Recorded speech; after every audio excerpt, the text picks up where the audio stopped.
I don't even recognize you anymore, she whispered, voice trembling as if something ancient inside her had finally cracked. He didn't blink. He didn't flinch. He smiled, calmly, methodically, then said, "Maybe you never did." That was the moment it all shattered.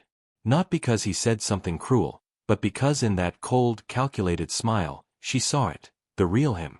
Not the man who cried in her arms when he talked about his childhood. Not the man who wrote her long, poetic texts in the middle of the night. Not the man who said, "No one has ever understood me like you." That man was gone, or perhaps he never existed. This is how it begins for many. Not with screaming or bruises, but with a small shift in the air. A moment when you feel like the person in front of you is suddenly someone else. Their eyes flatten. Their tone becomes clinical. And for a split second, the mask slips. The truth is, with hidden narcissists, it's not that they change, it's that the performance ends. At first, everything feels like destiny. They mirror your thoughts, finish your sentences, remember the smallest details. They confide in you with teary eyes about betrayals from their past. They make you feel like a savior. Like maybe you're the one person who can finally love them into healing. You believe you've found a soulmate. But what you've really found is a master of disguise. And that disguise, the charming, wounded, introspective persona, isn't who they are. It's who they need to be to get what they want. Carl Jung called it the persona, the mask we show the world. But Jung also warned, the more one identifies with a mask, the more one represses the shadow. And in the narcissist, that shadow isn't just hidden, it's weaponized. You see, the narcissist doesn't lose control when they show their real self. They reveal it intentionally, precisely when they feel the illusion slipping. When you begin to think for yourself. When you start pulling away. When you stop feeding their need to be adored. That's when the shadow speaks. It may be quiet. It may be brief. But once you see it, you can't unsee it. And it's chilling. The most terrifying part? It often happens so subtly that you question your own sanity. You wonder, did I imagine that shift in his eyes? Was I overreacting to that cold remark? No, you weren't. You were witnessing the collapse of the act. In this video, we're going to expose the moments that cause a narcissist to reveal who they really are. We'll walk through the subtle and not-so-subtle triggers that lead to the unmasking. Because the moment they show you their true face is not a mistake, it's a warning. And if you understand what you're looking at, it might be the moment that saves you. Stay with me. The truth is not always loud. But it is always liberating. They rarely show up in chaos. Hidden narcissists don't come crashing into your life. They flow into it. Smooth. Gentle. Intentional. They listen closely, not because they care, but because they're gathering data. Your dreams. Your wounds. Your fears. Your language of love. Your language of pain. They map it all, not to know you, but to master you. At first, it feels like chemistry. They're so in tune, so intuitive. You feel lucky. You feel chosen. But what you don't see is that what feels like resonance is actually calculation. They become who you want them to be, not out of love, but out of strategy. Carl Jung once said, "Until you make the unconscious conscious, it will direct your life and you will call it fate." And that's exactly what happens here. You meet someone who mirrors all your unhealed parts. You feel magnetized, as if it's destiny. But it isn't. It's design. The hidden narcissist doesn't need to raise their voice. They don't need to insult you directly. Their power lies in subtlety. They build control like a spider weaves a web, thin, delicate, almost invisible. And by the time you feel stuck, it's already too late. They've studied your empathy and turned it into a leash. They've identified your traumas and wrapped them in validation. They've crafted a persona so convincing, so gentle, that when you finally feel discomfort, you question yourself instead of them. That's how they keep control. By making you doubt your own intuition. At first, everything feels healthy. They talk about boundaries, about healing, about emotional maturity. They use words like accountability, respect, depth. You think you've found someone evolved, someone who gets it. But slowly, something shifts. You start shrinking to avoid conflict. You hold back opinions to keep the peace. You start narrating your every thought in your head, wondering, will this upset them? And when it does, because it always does, they don't lash out. They withdraw. They punish with silence, with sarcasm, with cool detachment. You find yourself working harder and harder to get back the version of them you met in the beginning. But that version no longer exists. Maybe it never did. And this is where the suffering deepens. Because now you think you've broken something beautiful. You believe the warmth they gave you was real, and that you ruined it. You try harder. You apologize more. You self-analyze. Maybe I'm too sensitive. Maybe I'm projecting. Maybe I need to work on my trauma. All of those things might be true. But they're not the cause of this pain. The cause is that you're being subtly dismantled by someone who cannot love you without needing to control you. This isn't just emotional confusion, it's spiritual warfare. It targets your soul. And that's why it's so hard to name. There are no bruises. No screaming matches. Just erosion. A slow, steady draining of self. And because you're an empath, you keep trying to fix what they've broken, inside you. This erosion doesn't arrive like a storm, it arrives like fog. It slips into the corners of your life unnoticed. You stop sharing victories because they respond with indifference. You stop disagreeing because it leads to icy silence. You stop initiating intimacy because you're tired of feeling undesirable. Little by little, you abandon yourself, not because they told you to, but because they conditioned you to believe that your truth is too much. And here's the trap, every time you adjust to preserve the peace, they respect you less. They may never say it, but the dynamic shifts. You become the one who pleads, the one who proves, the one who begs for breadcrumbs of affection. And they, calm, removed, emotionally distant, become the silent authority in the relationship. You begin to orbit them. That's not love. That's emotional colonization. Carl Jung's work speaks to this. The more disconnected we are from our own self, the more vulnerable we become to projection. You project your goodness onto them, hoping it will transform them. You project your loyalty, your depth, your capacity for growth, and wait for them to meet you there. But they won't. Because what you see in them is not what's truly there. It's a reflection of what you hope exists. They wear it for a time, like a borrowed costume, then discard it once they no longer need your admiration. And yet, when they begin to change, when the warmth becomes cold, the listening becomes judgment, the support becomes conditional, you don't run. You cling tighter. Why? Because your nervous system has now been trained to associate love with tension, safety with anxiety, connection with confusion. This is what psychologists call trauma bonding. It's not a failure of logic, it's a hijacking of your biology. And the narcissist knows exactly how to feed that cycle. Hot, cold, push, pull, praise, critique. They keep your system guessing.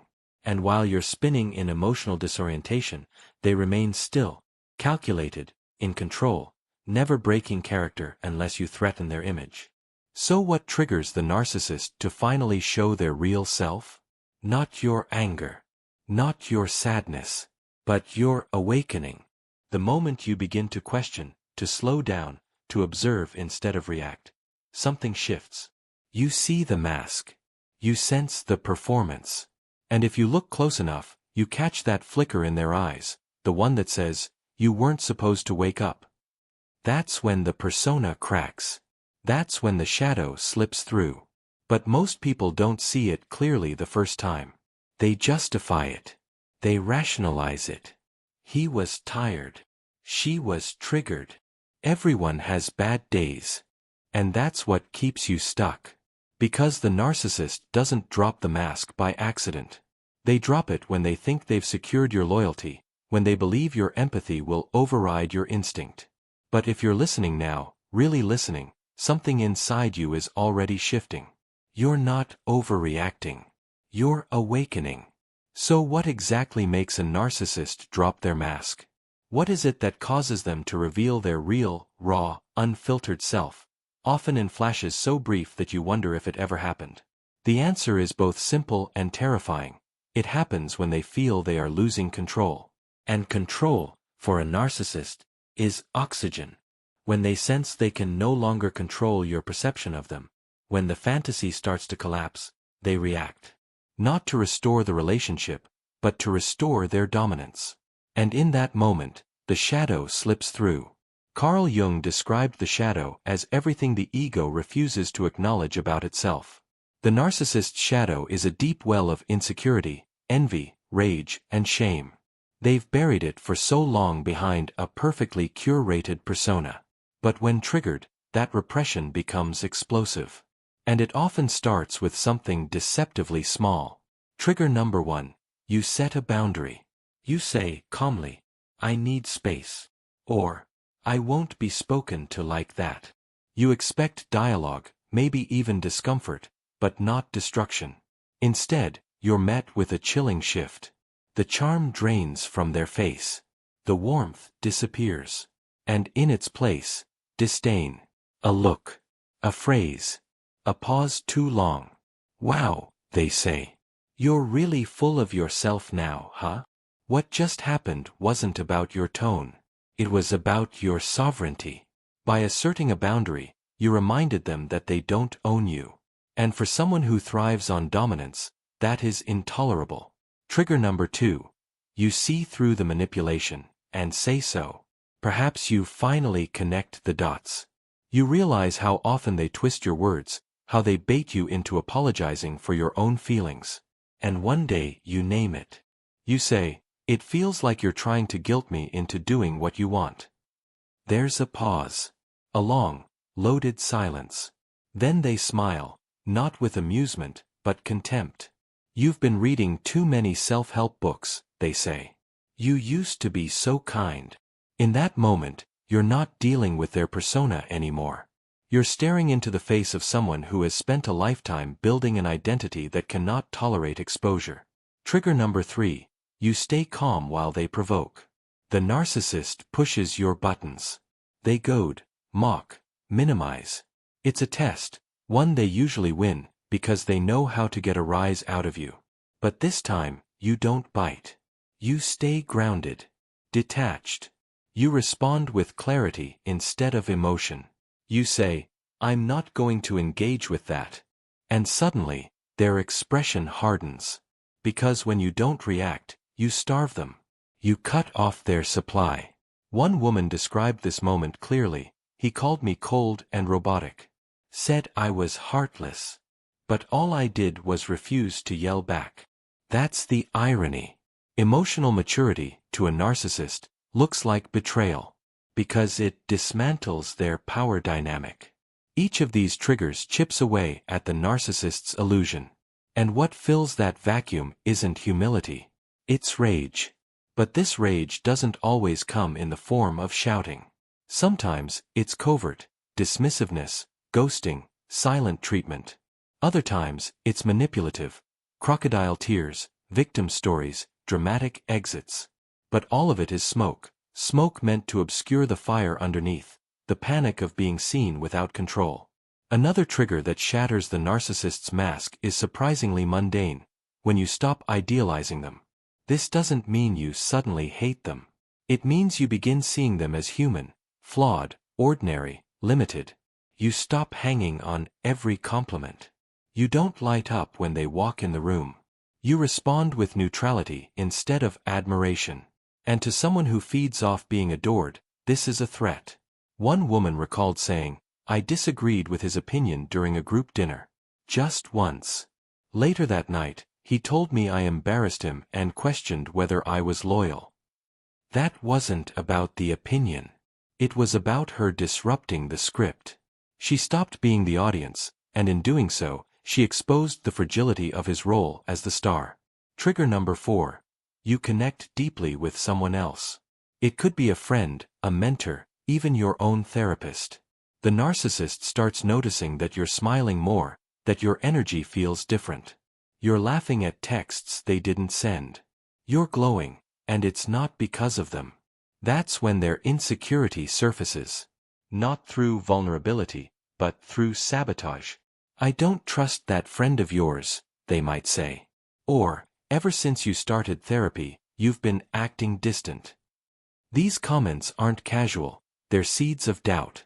The real self is emerging, not as a monster, but as a jealous child afraid of being left behind. But don't mistake the softness of the tactic for innocence. It's still manipulation, just dressed in the language of concern. Trigger number 5. You stop explaining yourself. This one is subtle, but powerful. In the past, every time they misinterpreted your words, you clarified. Every time they twisted your actions, you defended. But one day you simply stop. You realize their confusion is intentional, and your explanations only feed the drama. So you go quiet, not to punish, but to protect. That's when the narcissist panics. They say things like, "You've changed," or, "You're so cold now." What they're really saying is, "I can't access you anymore." And for someone whose identity depends on control, that's terrifying. Here's an example. You're accused of being distant. You used to respond by apologizing, reassuring, over-explaining. But this time, you say, "That's your perception." And you leave it there. The silence that follows isn't peaceful, it's electric. Because you've just done something radical, you've refused to be pulled into their emotional labyrinth. Carl Jung believed that the shadow isn't just the hidden part of our psyche, it's the rejected part. The part we disown because it doesn't fit the image we want to project. For the narcissist, that shadow is enormous. They've spent years pretending it doesn't exist. But when you no longer collude with the fantasy, when you stop making them feel like the hero, the victim, or the genius, you force them to face what they've buried. And their reaction isn't always loud. Sometimes, it's dangerously quiet. They retreat. They sulk. They plan. Because beneath the charm and the intellect is a core of wounded rage that cannot tolerate being ignored. And then comes the final unmistakable trigger, when you walk away without begging, explaining, or warning. The narcissist expects resistance. They anticipate tears, pleas, maybe even rage. What they don't expect is silence. They don't expect a clean break. No dramatic goodbye. No parting monologue. Just distance. And to them, that's not closure, it's annihilation. Why? Because you've removed the one thing they relied on, your attention, your reaction, your energy. One woman described it like this: "I didn't block him with fury. I just stopped replying. He emailed me 13 times in 48 hours. First loving, then angry, then pitiful. That's when I realized, he never loved me. He loved control." This is the moment when the real self bursts through completely. And often, it's terrifying. You see behavior that contradicts everything they claimed to be. Maybe they stalk. Maybe they smear. Maybe they beg. Maybe they threaten. But none of it is really about you. It's about maintaining the illusion. If they can't control you, they'll try to control how others see you. This is called image protection. Because to the narcissist, identity isn't about truth, it's about perception. And losing control of the narrative is like losing their oxygen. What's even more disturbing is their use of manufactured vulnerability. They sense that aggression won't work, so they pivot. Suddenly, they open up about trauma. They tell you things you've never heard before. They appear raw, broken, childlike. And your heart cracks, because you're an empath. You want to believe this moment is real. That finally, they've softened. That maybe they've changed. But pause. Look closely. The tears are real, but not for the reasons you think. They're not grieving the loss of love. They're grieving the loss of control. One man shared, "After I left, she called sobbing, saying she finally realized how damaged she was. She asked me to help her heal. But when I said I couldn't be her therapist, she exploded, called me selfish, cruel, fake. The mask had cracked, and beneath it was not remorse, but entitlement. Carl Jung warned that the shadow must be integrated, not denied. But narcissists don't integrate. They deflect. They project. They seduce. Because to face the emptiness inside would require ego death. And the narcissist is terrified of disappearing. That's why they use people, not just for supply, but for structure. You weren't just a partner. You were scaffolding. And when you leave, they collapse. Not because they lost love, but because they lost the mirror that made them feel real. So here's the final truth. When the narcissist shows you their real self, believe it. Don't reinterpret it. Don't spiritualize it. Don't wait for the mask to come back on. That version was a performance. What you see now, the rage, the cruelty, the apathy, isn't a glitch. It's the baseline. And your nervous system may fight you. Your longing may betray you. But your clarity, your sacred clarity, is your lifeline. Because the moment the real self is revealed is the moment you get to choose. Stay in the performance, or walk into the truth. Her name was Rachel. A 36-year-old graphic designer, soft-spoken, spiritually attuned, the kind of woman who read Carl Jung for comfort and journaled under moonlight. She met Daniel at a meditation retreat. He was magnetic, quietly confident, emotionally articulate, a man who quoted Rumi and talked about shadow work over herbal tea. "I've never met someone who sees me like you do," he told her on the second night. And Rachel, who had always felt too deep, too sensitive, too much, finally felt like she had found her mirror. In the beginning, it was transcendental. They talked for hours, shared childhood wounds, read poetry to each other. He told her she was unlike any woman he'd ever met, so full of light. They started planning a life together within weeks. Everything felt aligned. And yet, somewhere deep inside, Rachel felt a faint pressure in her chest. A small whisper, "Be careful." But she ignored it. Because how could something that felt so healing also feel off? Then the cracks began.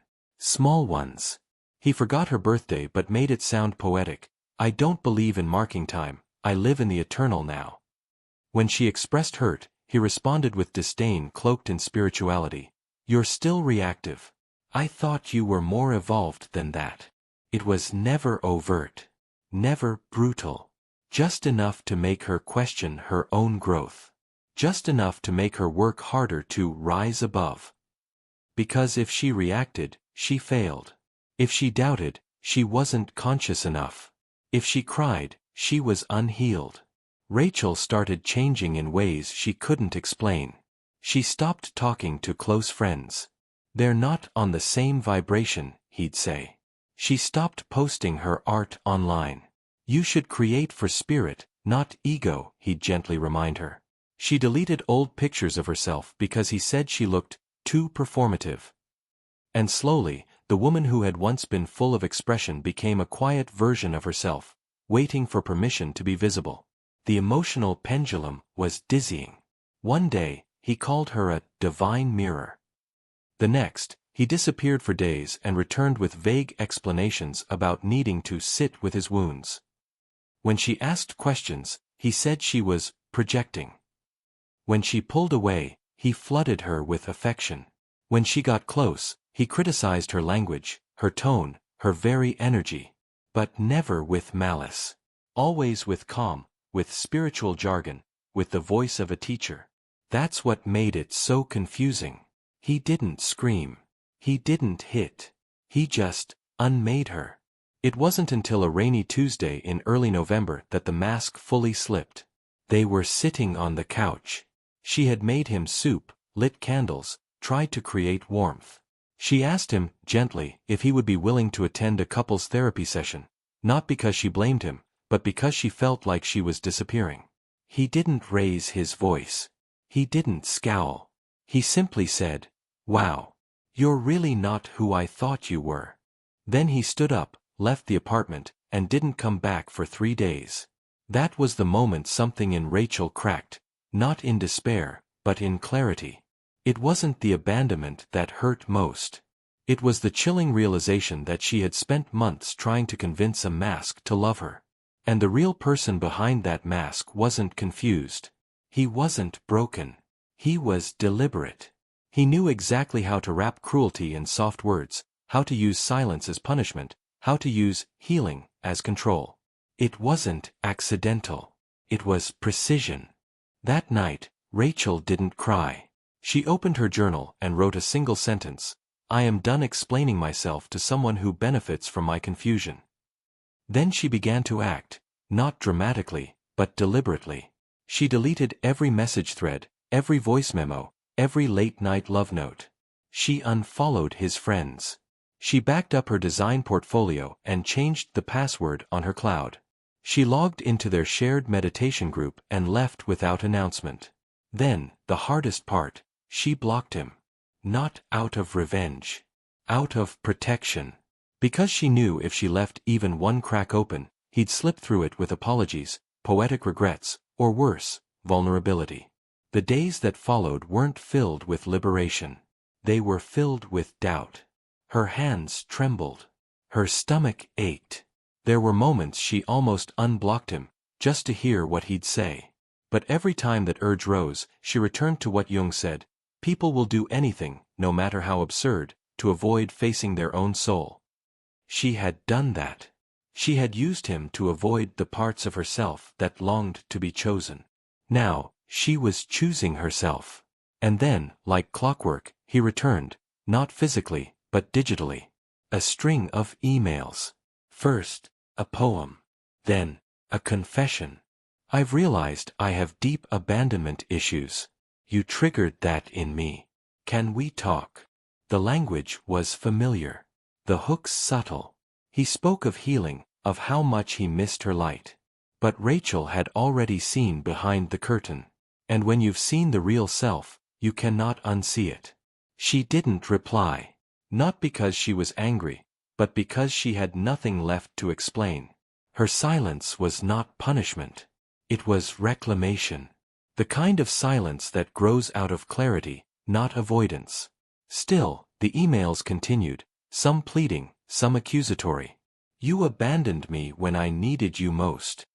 I opened my soul to you, and you weaponized it. You think you're enlightened, but you're just afraid." Each message was a new mask: wounded lover, spiritual seeker, misunderstood genius. But Rachel didn't flinch. Because she had done something the narcissist never expected, she had looked into the shadow, and walked away. And that's the moment true healing began. Not the dramatic kind. Not the kind that happens in a single weekend retreat or under a full moon. The real kind. The painful, slow, cellular kind. She started writing again, at first just a few lines a day. She reconnected with friends, told the truth, wept in their arms. She walked alone, often in silence, letting nature remind her that life doesn't rush. Most importantly, she forgave herself. For not seeing it sooner. For explaining so much. For trying so hard. Because clarity doesn't come when we want it to. It comes when we're finally ready to accept it. One night, a few months later, Rachel was journaling when a thought landed so softly it nearly went unnoticed. He didn't break me. He revealed me. And in that moment, she understood. Daniel wasn't a mistake. He was a mirror. A painful one, yes.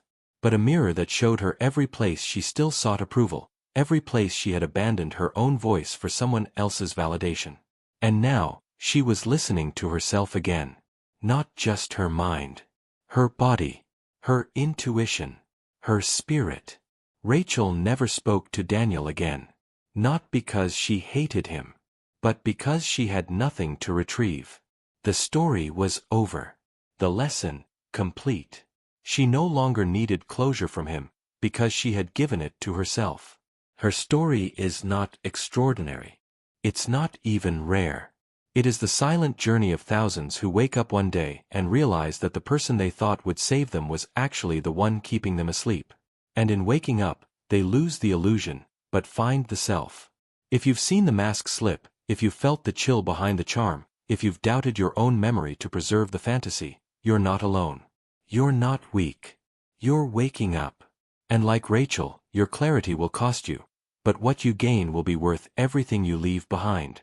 Just when you think it's over, when you've finally broken free, gone no contact, blocked their number, deleted their photos, that's when the narcissist strikes with their most sophisticated and dangerous tactics. Because for them, your departure isn't just a loss. It's a threat. And they will do whatever it takes to regain control, not because they love you, but because they cannot tolerate being irrelevant. This is where their final tricks come into play, covert, calculated, and hauntingly effective. The first is nostalgic manipulation. You receive a message that feels like it came from the person you fell in love with. I was just thinking about that night we watched the stars. Or, I saw that old bookstore you love and thought of you. It's never aggressive. It's soft, intimate, familiar. And it works because it doesn't attack your logic, it hijacks your memory. You don't remember the silent treatments, the gaslighting, the emotional erosion. You remember that one sunset when they looked at you like you were everything. That one song. That one trip. That one version of them that felt real. And for a moment, you doubt yourself. Maybe they've changed. Maybe it wasn't that bad. Maybe you were just too sensitive. But here's the truth. The person who sent that sweet message is not reaching out in love. They're reaching out to see if they still own real estate in your nervous system. Then comes manufactured vulnerability. Out of nowhere, they open up. They tell you a dark story from childhood. They admit they were emotionally immature. They say they've been going to therapy, reading Jung, working on themselves. They might even say, I finally understand what I did to you. And you, being the empath, lean in. Because it sounds real. It sounds like growth. But it's a trap. Vulnerability, in their hands, is not a bridge, it's bait. It's a performance designed to lower your guard. One man recounted, she called crying, saying she was in a trauma spiral and needed my energy to feel grounded. I felt cruel for saying no. But I realized, it was never about healing. It was about pulling me back in. Next is the guilt trip, layered in moral language. They don't demand. They appeal to your values. I thought you were more compassionate than this. If the roles were reversed, I would have shown up for you. I know you believe in forgiveness. Suddenly, you're not just rejecting a toxic dynamic, you're violating your own ethics.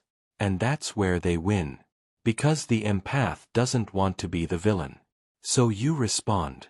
Not because you want them back, but because you want to prove you're not cold.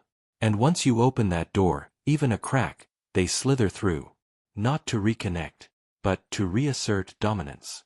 But perhaps the most sinister tactic is their weaponization of your healing. They monitor your growth from a distance, watching your posts, reading between the lines, sensing your rise. And instead of celebrating your strength, they turn it against you. You've changed, they say. You're not the person I fell in love with. Or worse, they frame your boundaries as evidence of emotional immaturity. Real healing doesn't require cutting people off. It sounds enlightened. It sounds fair. But it's psychological warfare. Because now, standing in your power makes you feel guilty. As if your liberation is proof of your coldness. And once again, you begin to doubt yourself. This is no accident. The narcissist knows that if they can't break you, they'll try to confuse you. Confusion is their final weapon. Because if they can make you question your perception, even after the breakup, they still win. Why? Because confusion is a form of control. It's not about getting you back. It's about making sure you never fully leave. And here's where many people fall into the trap. The second discard. After weeks or months of absence, the narcissist returns, softer, humbler, even gentle. They offer an apology that sounds just vague enough to pass for introspection. I know I made mistakes, and I want to be better. It's not specific. It's not accountable. But it's delivered in a tone so sincere you begin to believe this might be your redemption arc. So you let them in, just a little. Maybe a coffee. Maybe a call. Maybe you unblock them just to talk. And at first, it's magical. Like the early days. You laugh. You reminisce. You think, maybe this time it'll be different. But then, without warning, it flips. They withdraw. They criticize. They disappear. And you're left shattered, again. Only this time, it cuts deeper. Because now, the betrayal isn't just theirs. It feels like yours. You let them in. You ignored your gut. You doubted your growth. And that's exactly the point. Carl Jung wrote that, what you resist persists. But he also taught that true freedom comes from bringing the unconscious to light. And this is your moment. Because the narcissist's final trick only works if you still seek something from them. Validation, closure, proof of your worth. The moment you realize you owe them nothing, not an explanation, not a second chance, not even hatred, is the moment they lose all power. Not because they gave it back, but because you stopped handing it over. Let's be clear, if you go back, the damage will be worse. The cycle will spin faster. The apologies will shrink. The cruelty will sharpen. Why? Because now they know your pattern. They've studied your thresholds. And the next time you leave, they'll be ready with sharper guilt, deeper charm, or more dangerous silence. You'll begin to question your sanity, not because you're broken, but because they've mastered the art of eroding your reality. So here is the final warning. Do not go back. Not because you're bitter. Not because you're unforgiving. But because you've seen the truth. And truth, once seen, must be honored. If you return, it's not love you'll find. It's repetition. Pain with a new costume. A cage disguised as a home. But if you stay out, if you hold the line, you'll find something far more powerful, yourself. There comes a moment, quiet, almost anticlimactic, when you stop looking over your shoulder. You stop checking your phone, wondering if they've reached out. You stop crafting responses in your head for conversations that will never happen. The silence that once terrified you becomes sacred. The absence that once felt like loss becomes space. Not empty space, but fertile space. A place where your voice returns. Where your breath deepens. Where your truth begins to speak louder than your fear. This is the moment of individuation Carl Jung described. Not becoming someone else, but becoming wholly yourself. It's not dramatic. It doesn't come with fireworks or closure speeches. It comes with a shift in perception. You no longer see their charm as magic. You see it as manipulation. You no longer see their silence as depth. You see it as control. You no longer confuse their intensity for love. You recognize it as addiction. And that clarity is the birth of your liberation. But let's be honest, this liberation costs you.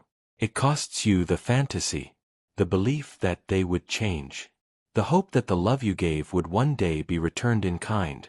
It costs you the story you built around them, the soulmate myth, the wounded genius tale, the twin flame illusion. Letting go of the narcissist is not just letting go of a person. It's letting go of who you thought you were with them.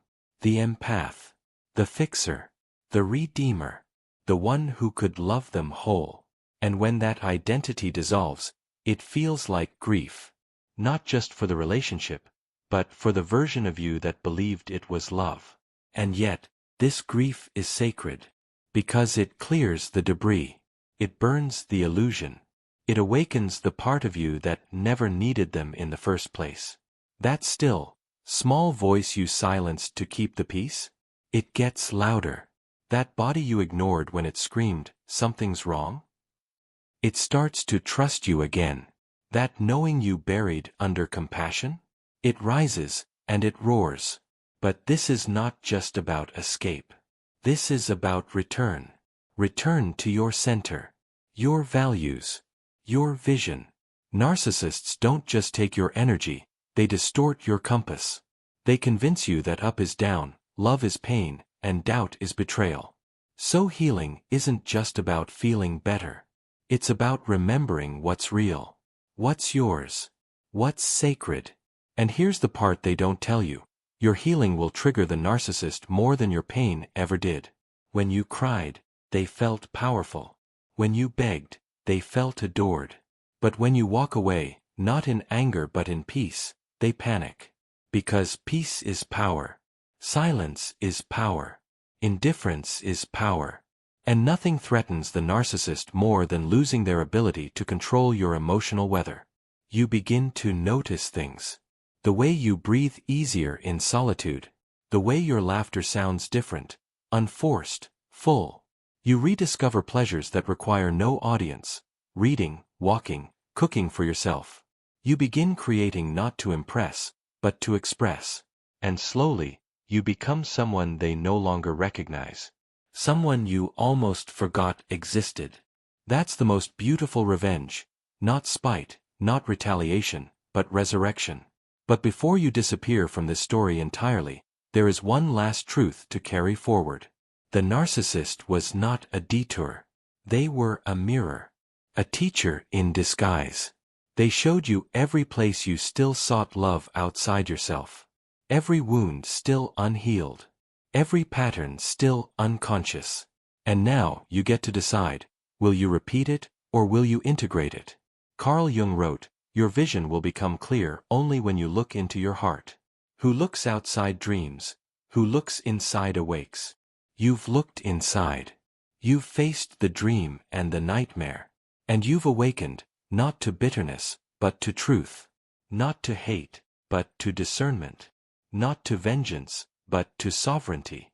This is the real work, not cutting cords and ritual, not scripting the perfect closure text, but choosing yourself in every small moment. Every time you say no to chaos. Every time you protect your peace. Every time you stop explaining your worth to those committed to misunderstanding it. That is healing. That is sacred rebellion. That is awakening.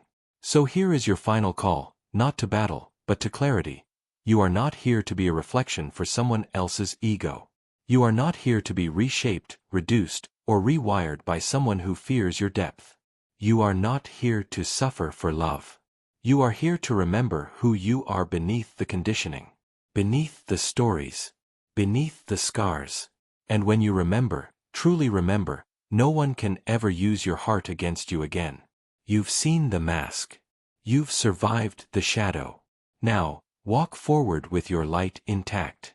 Have you ever seen someone's mask fall, and realized too late who they really were? Share your story in the comments. Your voice could be the lifeline someone else needs to finally break free.